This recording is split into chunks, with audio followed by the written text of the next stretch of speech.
I gotta get into shape. Some of these shirts are not fitting me anymore. Hey guys, FunnyGuyTimmy here.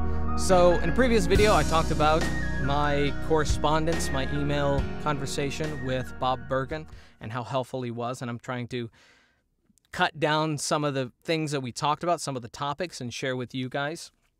One of them I actually wanted to cover first because it's huge with me, and most of the people who watch me probably are in that same vein. And Bob Bergen, I noticed in some of his other posts on this voiceover Facebook group, was wondering and asking the question of how is doing an impression of somebody in voiceover legal?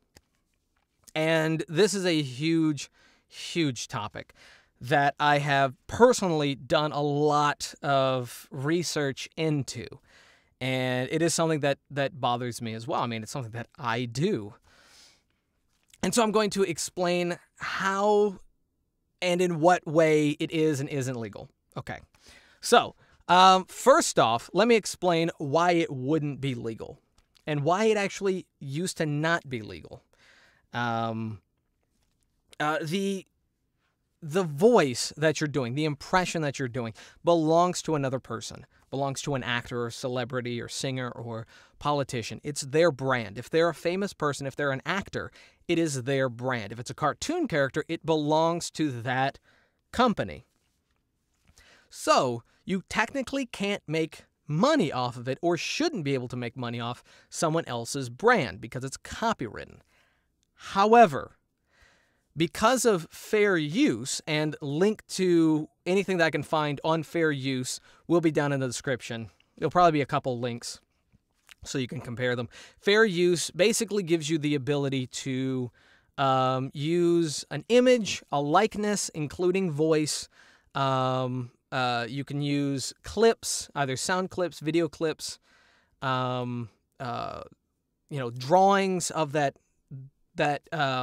person or character within a certain limit for a few purposes. One of them being criticism, review, education, news.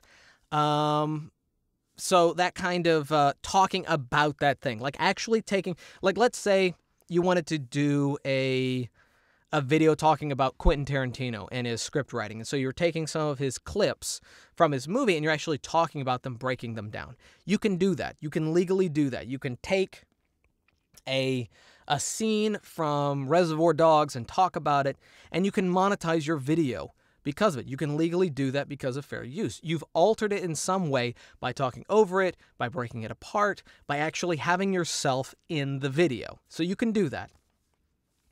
You can talk about, things, that if you're talking like the news, you can take stories and you can take clips. And again, you can talk about them, about what happened. You can give criticism, review, critique, etc. and so forth.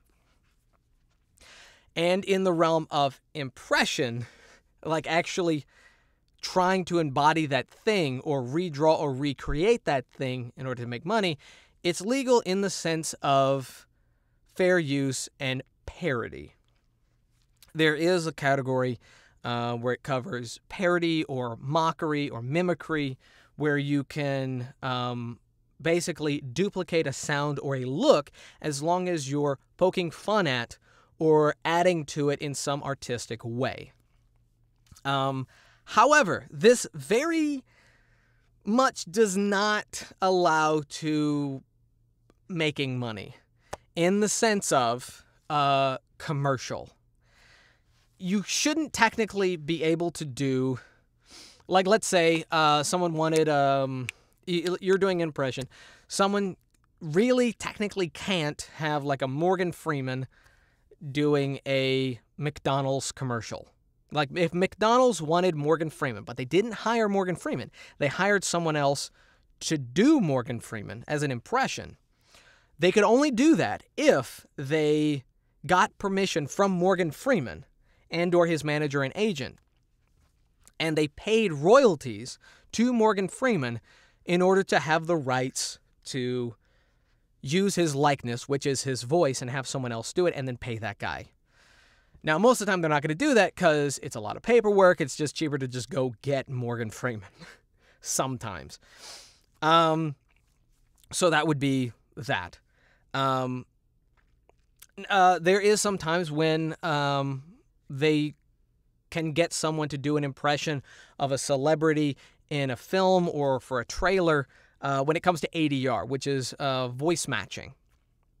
There's a guy, John Bailey, the epic trailer voice guy. He is known for doing voice matching, which is essentially impressions, and he makes money doing that. And so does technically the studio that's doing the trailer. They're making money because they're advertising for the film to which they're going to make money. I think it's a little bit more fair in this one because the actors are getting royalties as well. So the more they market this movie, the more the actors get money. So they're getting money regardless, even if you're using their likeness. But he's licensed. They're licensed to get someone to voice match for an actor. And so they go out and they hire someone. So they've already got permission. So that's one way that someone can do an impression of someone, stuff like that. But in the sense of parody, like Family Guy, they don't really have to pay royalties. They don't have to pay anyone or even inform anyone that they're doing a parody or mocking or mimicking a celebrity or topic or star or whatever. They can just do it because it's parody. So there's a lot of things that I do as far as like cartoons for YouTube or doing fun little podcast intros for people. A lot of that falls in the category of parody. And I try to very much, avoid any kind of legit commercial work or any kind of legit projects. If it's parody, it's fine. Now, here's the thing.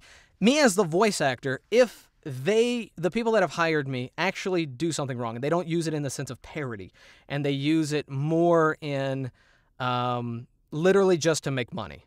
They're literally just making money off that product. I'm probably not going to get in trouble, but they are. They seriously are. Now, that's not to say it's not a shame on me. It's still a shame on me. I mean, I was still involved in some way, but the legal action would probably not come down on me as much as it would them.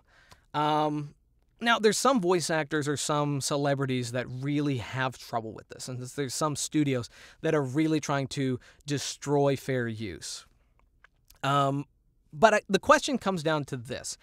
Is it legal for someone to hire a Spider-Man, a Batman, or a Superman, some superhero character, or a celebrity for their birthday party? Somebody who dresses up in costume, comes for the kid's birthday. Is that legal? The answer is yes, it is legal. Even though under the circumstances of you can't, use someone's voice, on Fiverr, and the question about that, if that's not legal, then the kid's birthday party thing shouldn't be legal. The majority of the stuff that I do is that kind of thing. It's greetings. It's happy birthday. It's happy anniversary. It's, fun pranks that people like to pull on coworkers, stuff like that. It's meant as just personal. No one's really making money off of it. There's some podcasts when they do like these kind of fake phone calls, when they want a celebrity that does a fake phone call-in kind of thing. And it's obviously intended to be parody. And they actually state later that it is parody. And I do some of that stuff as well. That's how it is legal. That's where it falls into legality, is fair use. So, yes, it is a problem. Yes, I can see how studios would have serious issue with someone making money doing a cartoon character that they own the rights to, but it depends on how it's being used. And for the sense of parody, comical purposes, birthday greetings, holiday greetings, etc., and so forth, prank calls, that's not illegal. Whether or not it's right, that's up for debate, but it's not illegal. And again, any links to that will be down in the description. So don't forget to check those out. If you like this video, give it a thumbs up. Don't forget to subscribe. I'm not redoing that. I'm not doing that again. No, don't forget to subscribe, comment, shit. Don't forget to, wait, I can do this. Okay, all right. Don't forget to,